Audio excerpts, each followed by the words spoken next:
Attorney General Marlene Malahoo Fort says the issue of mandatory COVID-19 vaccination for healthcare workers is being actively considered by the government. The issue has become even more pressing following the recent deaths of 2 nurses, as well as revelations that a significant number of healthcare workers remain unvaccinated. Speaking today on Radio Jamaica's call-in program Hotline, Mrs. Malahoo Fort said no decision on the matter has been made as yet, but she's hoping the workers will step up and get vaccinated voluntarily. The matter is under active consideration in the government. It is my hope that healthcare workers who are trained in medicine and who understand the importance of medicine, who understand that we've had compulsory vaccination for children here, will do what is right.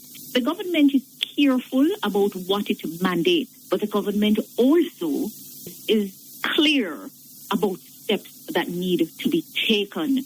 A health pandemic with a highly contagious virus is something that all of us are affected by. So nobody can dig their toe in the sand and say that I'm holding out on my rights, because your rights don't allow you to put my rights at risk.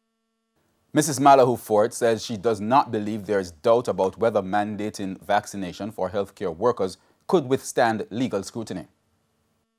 Attitudes of the courts across the globe on the pandemic and on rights, and I see a general deference to the executive and the legislature, because it is understood that in matters like these, where everyone is affected by the action of everybody else, that the court has to give special consideration to the executive to make decisions in the best interest of the governance of their nation. But like I say, the matter remains under consideration, and the Prime Minister, who has been very bold to signal to the nation where his administration's mind is on issues, will do so when we get to that bridge.